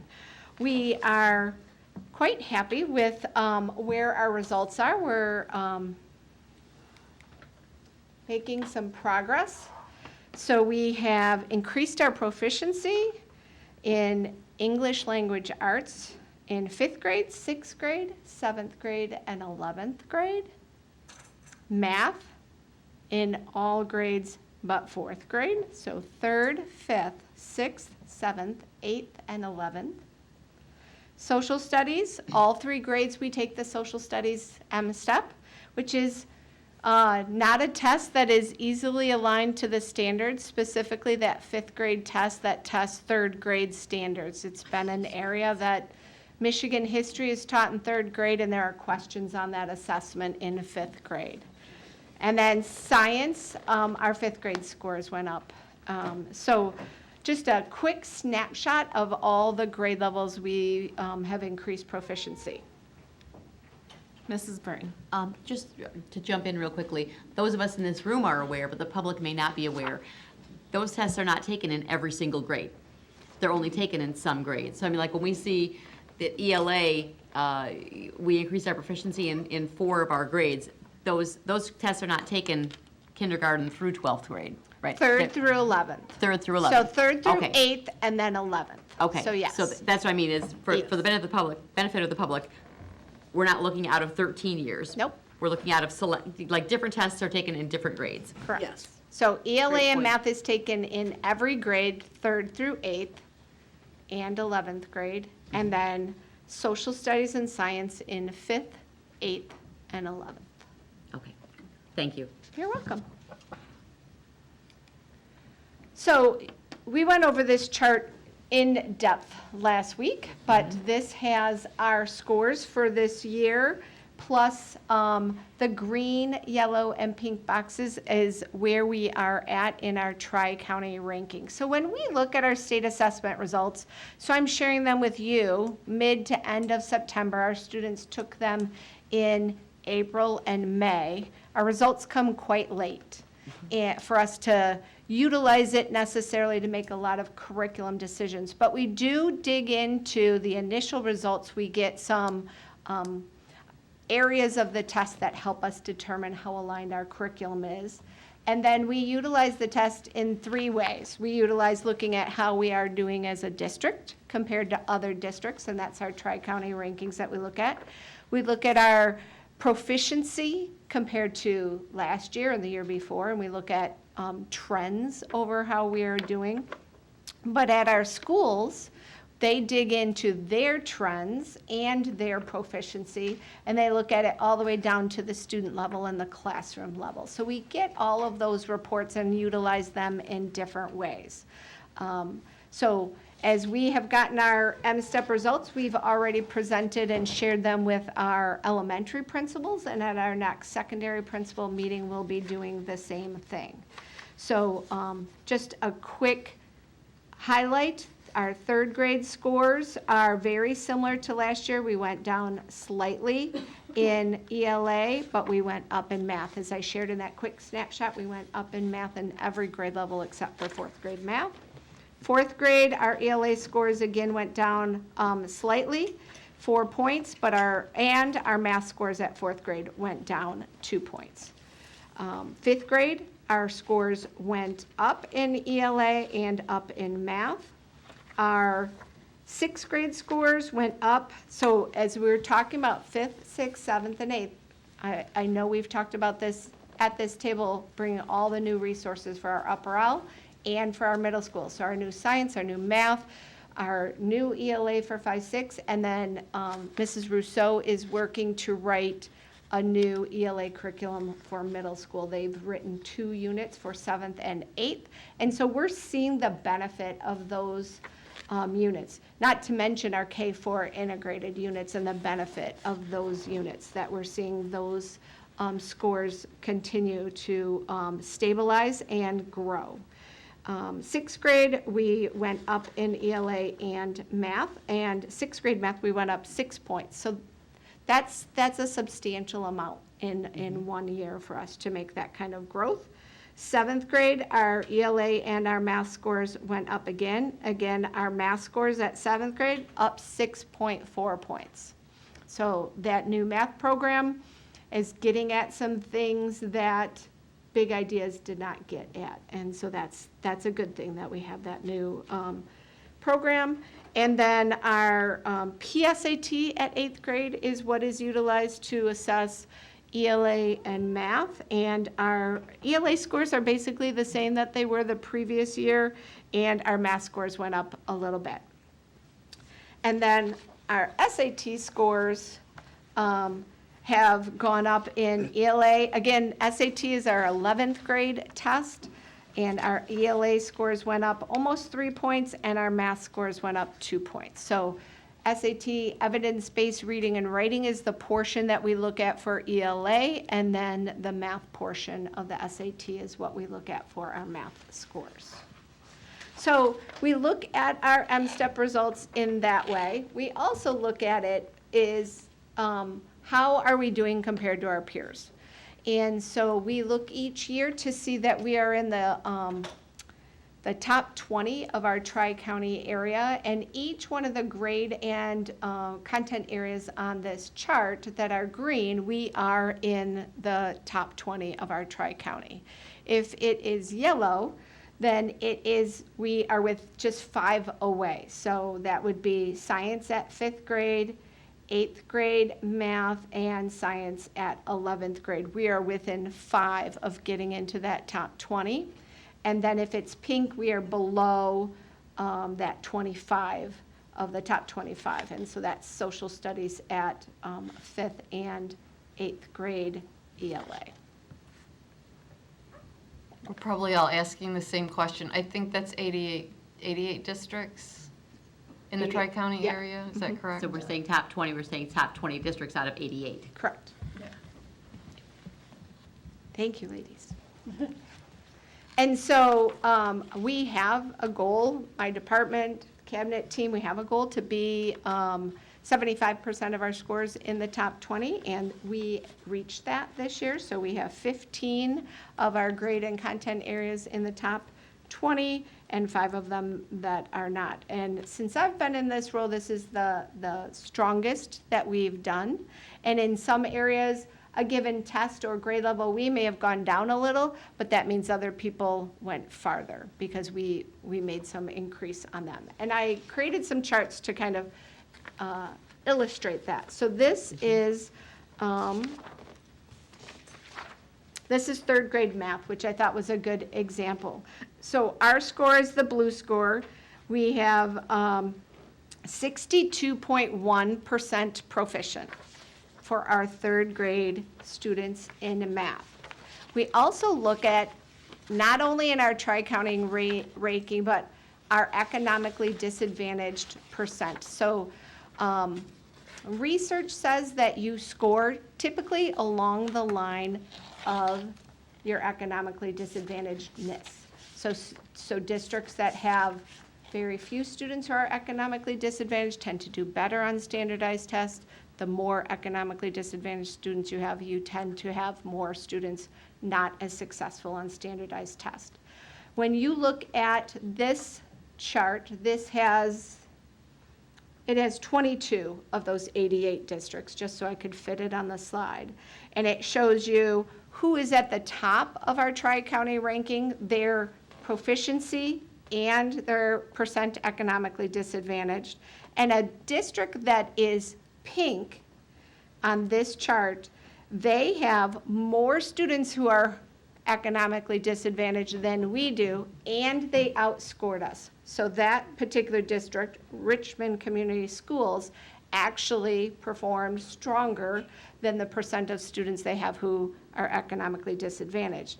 But if you look at the number of green districts below our blue line, those districts have less economically disadvantaged students than we do, and they scored less than we did on the third grade math specifically. So we thought this was a very powerful way for our principals to look at this and for us as a team when we're looking at our scores. So we're not just looking at how we're doing compared to other districts, but how their makeup of their district student population is compared to the makeup of our student population. So I did some of the other ones just to show you. So fourth grade ELA, we're 17th, so we're still in the top 20. And no one who has more economically disadvantaged students of our tri-county scored better than we did, but we scored better than those green districts who have less economically disadvantaged. Does that make sense? Yep. And then the same thing, this is fifth grade ELA. We are 16th in the tri-county. And there's a couple of the districts that have less economically disadvantaged students than we do, and we scored better than they did. Sixth grade math, so I've just kind of gone back and forth, math ELA with the grade levels. So our sixth grade math, we are 16th, and those are some of the districts that have less economically disadvantaged students in green that scored below us. Seventh grade ELA, that was one of our strongest growth years, was seventh grade ELA, and we are 17th in the tri-county, and we have quite a few districts who have less economically disadvantaged than we do who scored below us.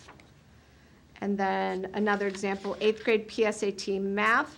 So Utica Community Schools has more economically disadvantaged students than we do, but they outperformed us on the PSAT math results. And then we are 24th, and there's an example of Royal Oak that has less economically disadvantaged students, but scored below us. I think I have one more. I have eighth grade. I didn't change the title on this one, so I'm going to guess that this is 11th grade SAT, but I'm not sure if it's ELA or math. Evidence-based reading and writing at the top, small. I didn't change the title at the bottom because it still says 8th grade. So we have 3 districts who have more economically disadvantaged students than us and outperformed us, and then there's 3 districts on there that have less economically disadvantaged and performed below us. So I share that with you as a way that we use our results to help us make determination about how we're doing, what targets we need to continue to adjust. Our goal is always to grow more students. That state assessment, it's aligned to our state standards, which our curriculum is aligned to. And so our goal is for all of our students to meet that target. That's our goal. And so this helps us dig in and make those determination of where we need to maybe put more time, more professional development, more support. And then when you look at how we look at it as a district, then building level principals do that with their teachers on their individual scores. Each building gets their own average, and they can get it down all the way to the teacher and the student. So we utilize this to continue to make sure we're aligned to provide the right opportunities for all of our students to hit this target. And before I take your questions, just one other thing. So our parents get this information, so they'll be getting this. This elementary principals are switching, so if students left a K-4 elementary and those students are now at the 5-6, those schools are switching the parent report so that the parents are going to get, so at Cooper, they'll get the Roosevelt 4th grade, the Hayes 4th grade, the Cleveland 4th grade, and the Grant 4th grade letters, and then they'll send them from Cooper. I write an overview letter just kind of saying how we use the results with a link to the state of Michigan, their own parent site for how to use your child's results. This is just one of the reports, and then this is the one for the Michigan Merit Exam for the high school students, how you can read and understand your students' reports. So even though it'd be great to get these results right after we take them, we utilize these results in lots of different ways, and that's one of the things I wanted to share with you today, in addition to celebrating that. It is my belief we are on the right track. We've been providing our teachers with new curriculum that's aligned to the standards, professional development, time to work in their PLTs in order to meet students' needs.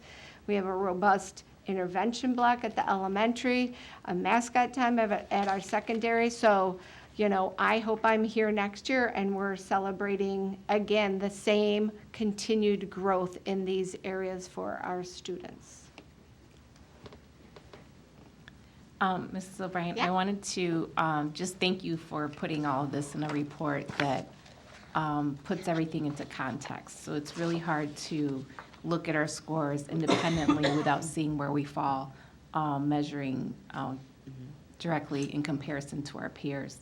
And also, I know that, as a parent, knowing all the assessments that our students have to take, it is, one of those things that you don't want them to have to take all these tests, but at the same time, it's a great way to measure our growth and see if we are, in fact, on the right path. And so I appreciate this context. Thank you.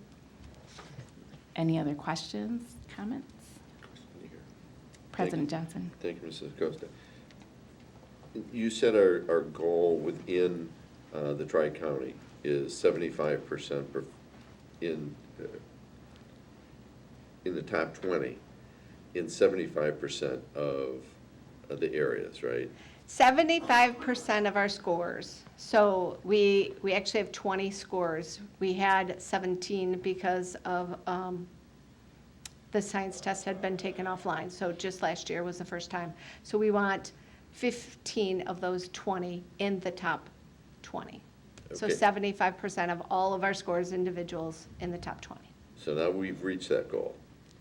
Do we now change our goal? So I'm going to hop in here because I actually want to bring some of that information to you next week when we meet in our annual review, and bring some suggested goals to you, but so that you're not in suspense. One of the things I think we'd like to look at is to really focus in on ELA and math.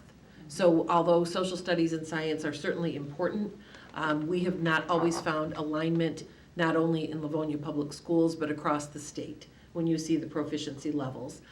So what my suggestion would be, and certainly I want to get feedback from the board, would be for us to be looking at all areas, 100% of the areas in ELA and math.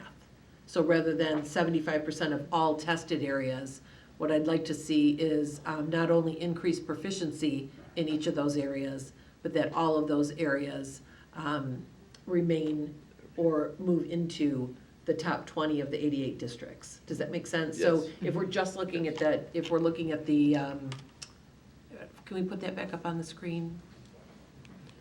So if we go back and if we look at that one. Yep. And we looked at the top 2 rows, not just, so adding those 2 areas, so the PSAT, which is at 8th grade, but also maintaining and growing our standing in those areas, as well as continuing to outperform our economically disadvantaged level, and increasing proficiency. So those would be the 3 goals that I'd like to recommend to the board that we have.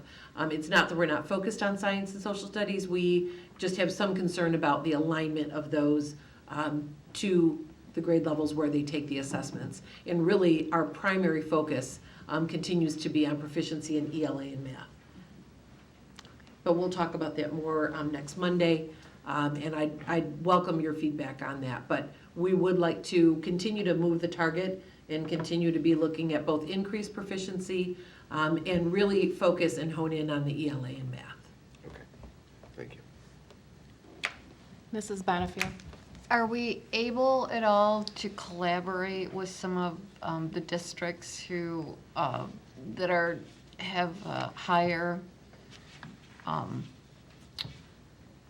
economically challenged groups that are outpacing us? Do we ever have a chance to collaborate or kind of find out what they're doing? And do other districts maybe come to us that are in the same circumstances and they're like, what are you guys doing that's really, making a difference? So as curriculum directors, we meet monthly in the Wayne County Curriculum Directors meeting. So we do have conversation about our scores and who's doing well and what materials they might be using. We've spent a lot of time last year doing that. And then I'm also a part of Metro Bureau, which is a tri-county group.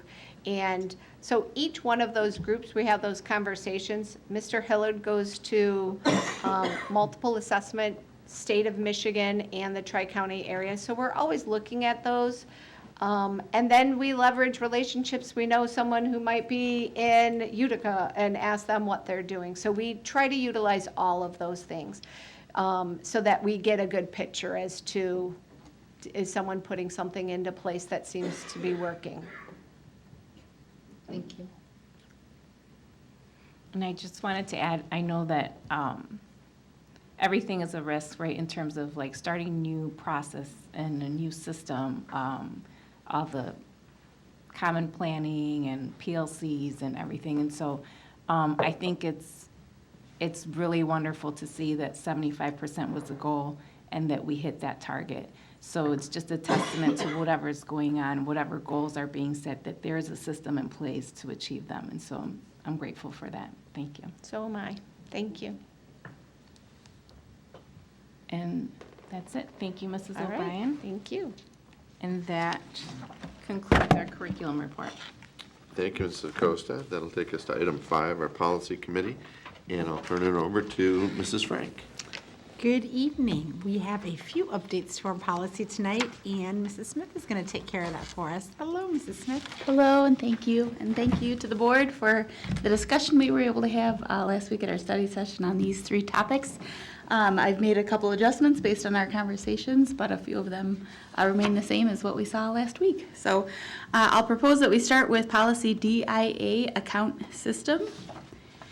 In this policy, it's a rather straightforward and short policy. It's 2 sentences, and I'm proposing that we replace the first sentence with a new sentence. And I'll read the old sentence. It's all accounting maintained by the Board of Education shall be in accordance with the system of school accounting as recommended by the state of Michigan. And I'm proposing that we update that with the Michigan School Accounting Manual Bulletin 1022 shall serve as a mandatory guide to the uniform classification and recording of all accounting transactions for the school district.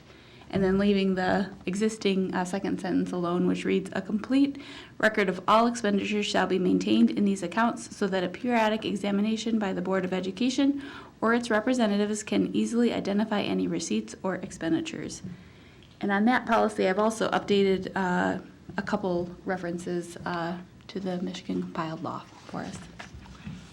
Okay. Any feedback, suggestions, Mrs. Burton? Just a quick question. In the proposed new sentence, the Michigan School Accounting Manual Bulletin 1022, has that been in existence for a long time, or is that something that changes every few years? It has. I came to schools in 2012, and it's been in place since 2012. Okay. They have That's long sections enough of the then. 1022 manual, but that's definitely not going anywhere. Okay, good. So, Just wanted to yep. make sure that wasn't changed out every, with a new title every 2 years or something. Of course. Okay.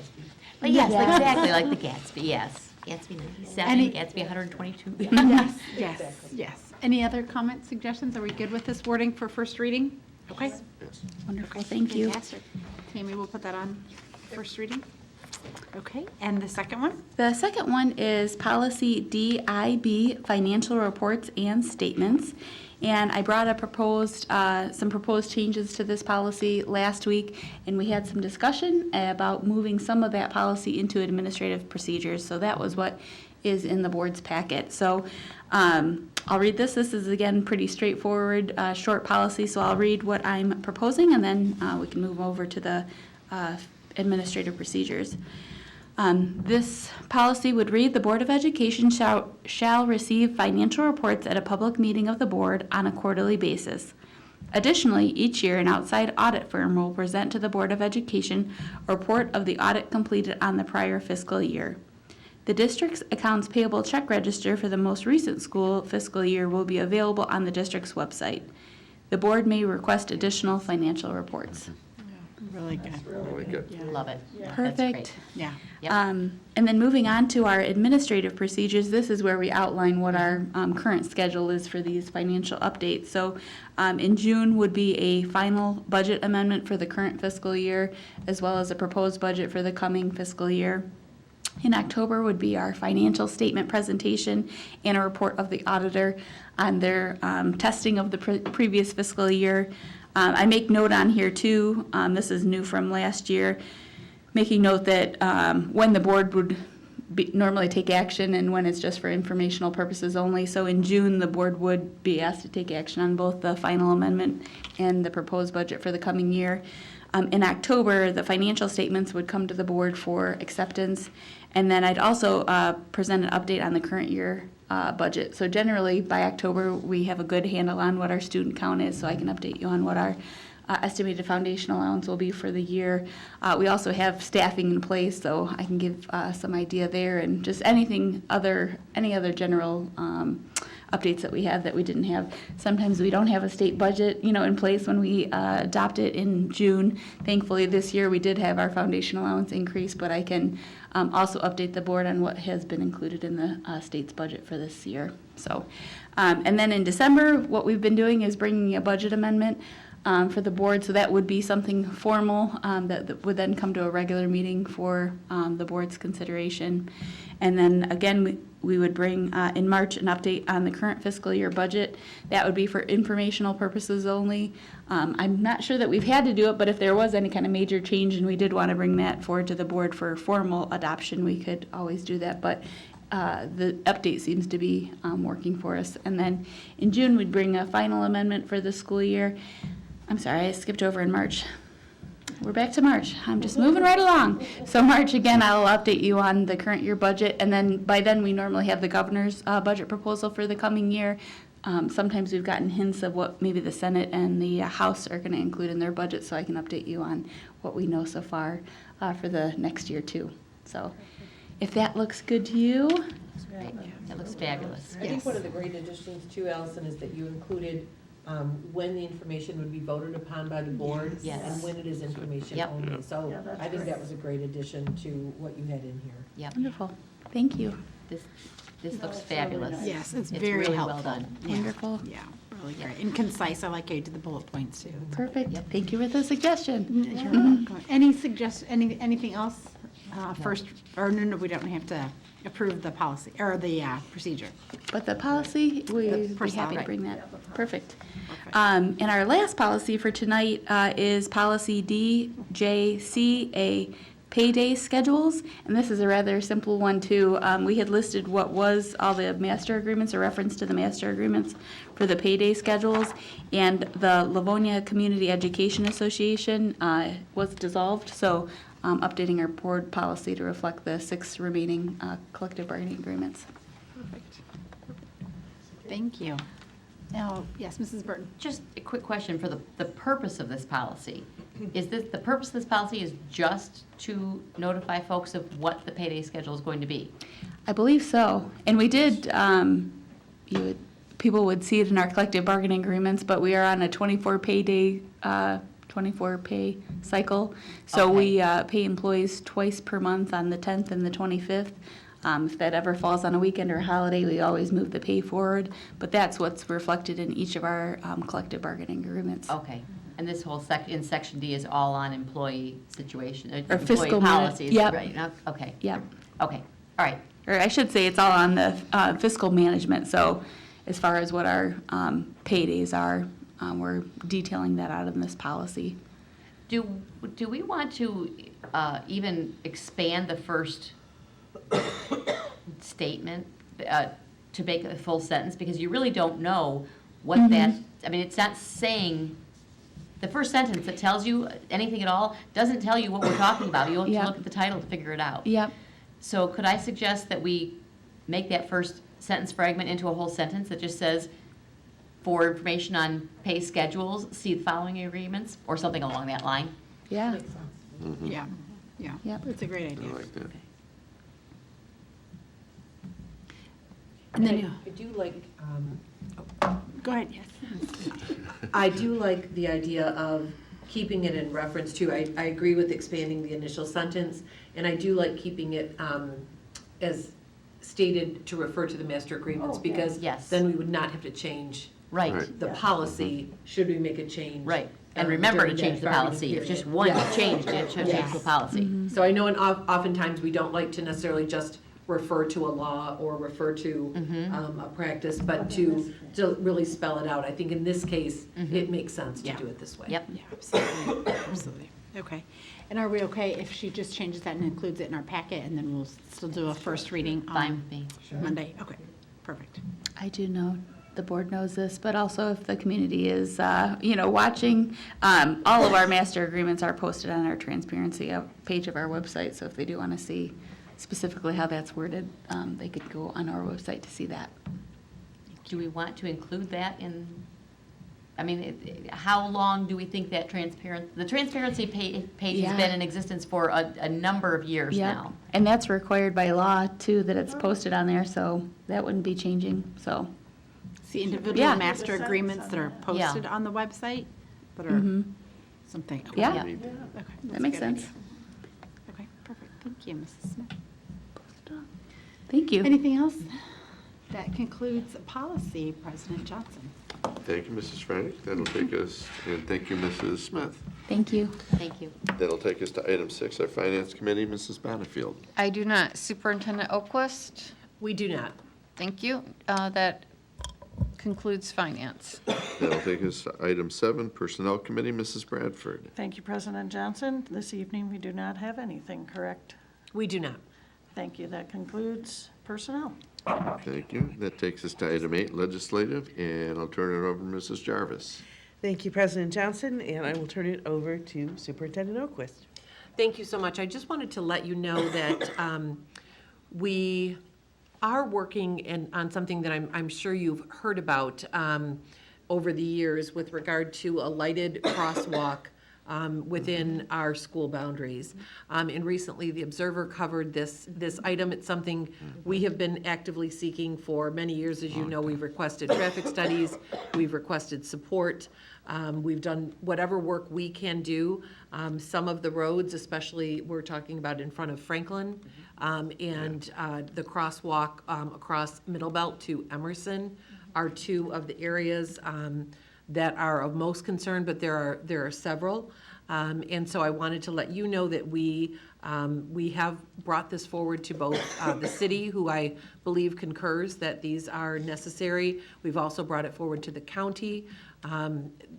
Their initial response was a quite expensive solution, where we're proposing a lighted sign that would be something we would be willing to maintain.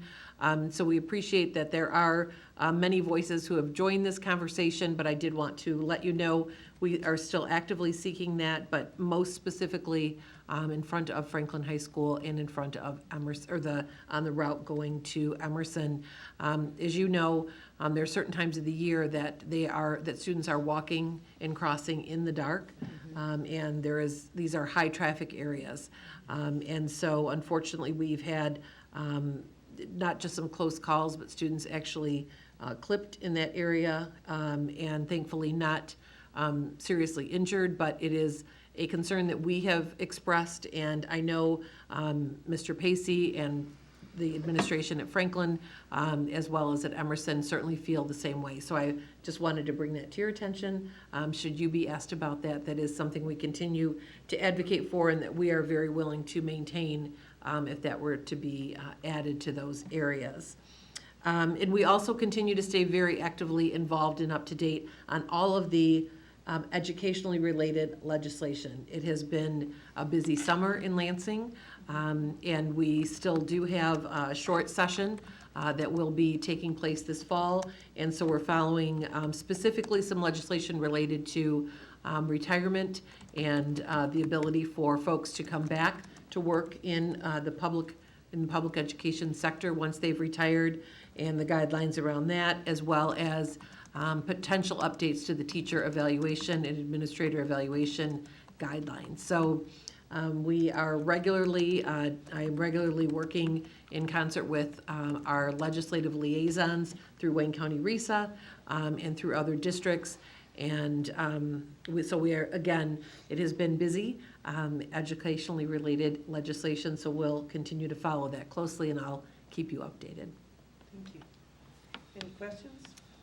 Just quickly, for the benefit of the public that may not be aware, back to the road situation, we don't have the right as a school district or as a city to erect that signage, lit or not lit, without the approval of the county, because it's a county road. And that is why we're having to, that's why the process is so cumbersome, and why we can't simply just do it, even though we're happy to pay for the things that we agree to. We don't have the right to do that. We have to get the county to And get their approval. approve these things to be done. And that's kind of like moving a mountain. Yeah, and it does, though, to be fair, depend on the road. So some Yes. roads are city roads, some roads are county roads. The map looks a little bit like there's no rhyme or reason to it when you look at it as an Yep. overhead. The city of Livonia has been very supportive, very helpful, has suggestions, recommendations. We're trying to work together. We have our consulting company, NTH, working. There's been several of us that have had email conversations.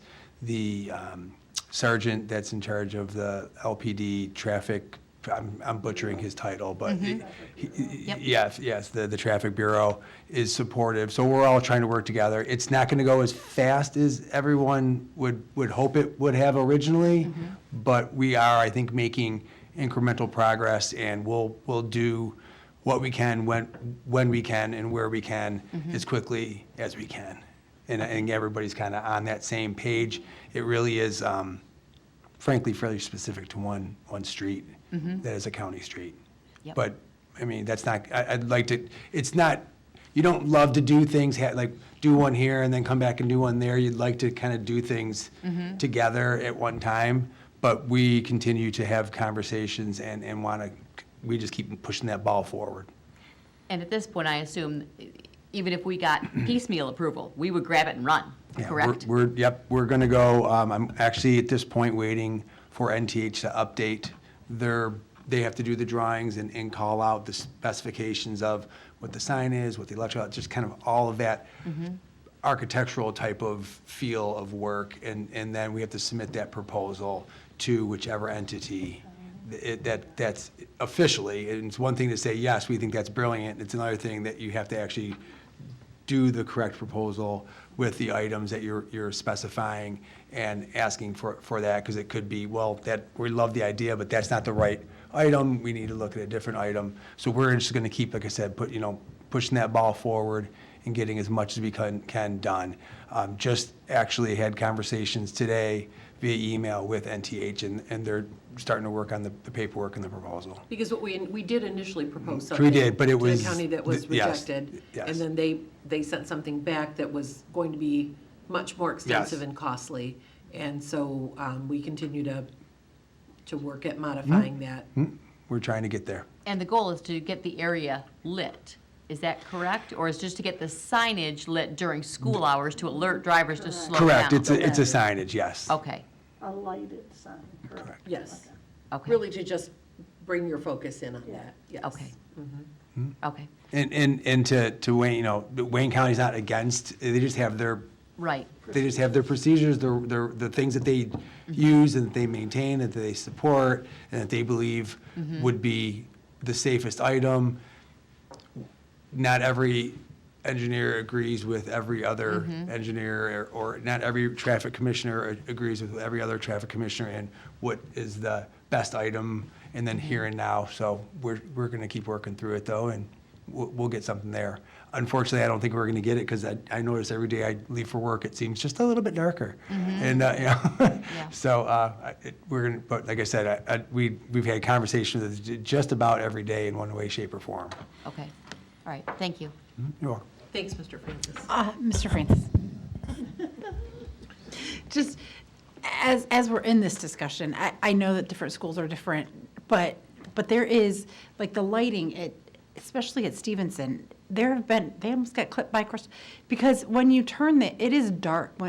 During the wee hours of the winter, it is really dark. And so at Stevenson, there's no light at that crossing. So I don't know if that is something that we can address, but there is not, it's not lit. And you can turn right into that bus loop. So there's a light, like a stop sign, but you can turn right into the bus loop after the buses have gone through.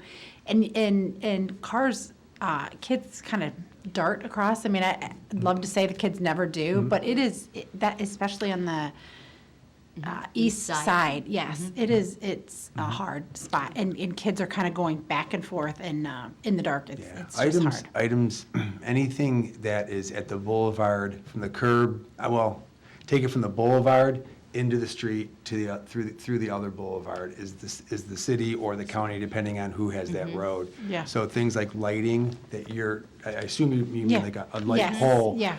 That, if I'm thinking of where you're describing, that's very likely not an LPS item that we can erect that type of light. Right, That's something right, that we right. would have to request of the city. That's really in their domain. I know that there's been some talk with a neighborhood person and the city with regard to Churchill as well. Very similarly, there is a signal, a lighted signal with a walk, don't walk signage at both where you're describing at Stevenson as well as between LCTC and Churchill. But it's not flooded with light poles. So that's been the conversation with the city's planners. And so that's something that we can kind of draw their attention to, or I think all of you have good connections with, folks over there as well. I think we all have those questions and say, this is what we're seeing in the mornings, especially on these months. We all know those months. And until November hits and we roll that clock back another hour, it gets to be pretty dark early, right? Right. I just think if we're having that conversation, let's have that, just like you said, like, let's try, we need it at one school, but let's try and make sure that all of our buildings are safe, especially the ones that are so dark, and that, that 6:55 or whatever, 6:55 when kids are getting dropped off, it's early, it's dark. So, thank you. So I'm sorry. Go ahead. Following up then on Mrs. Frank's suggestion, so we are going to pursue at least conversation about where we may need to erect other light poles in addition to lit signs? Yeah, we can. I would love to. Sometimes it's hard to take it all on at once, so I want to keep pushing the piece that has to do with pedestrian signage versus overhead lighting. But those are two separate conversations. I know that I can send an email right now before I leave, and I bet you I come in tomorrow and there's a response about it of what the next steps would be if we wanted to talk about places that need more overhead lighting. So I can do that before we leave. What the next steps would be. Yep, I'm not going to commingle them, but I Yeah. want to do this because one's definitely the city of Livonia that we're talking about, and Right. the other one would be different entities. So I want to work on both of them. I'll send something before I leave. Like I said, I bet you I have an answer in the morning because they're great about it. That would be great. And you're Yeah. right, working with the city is generally a quicker process than working with the county.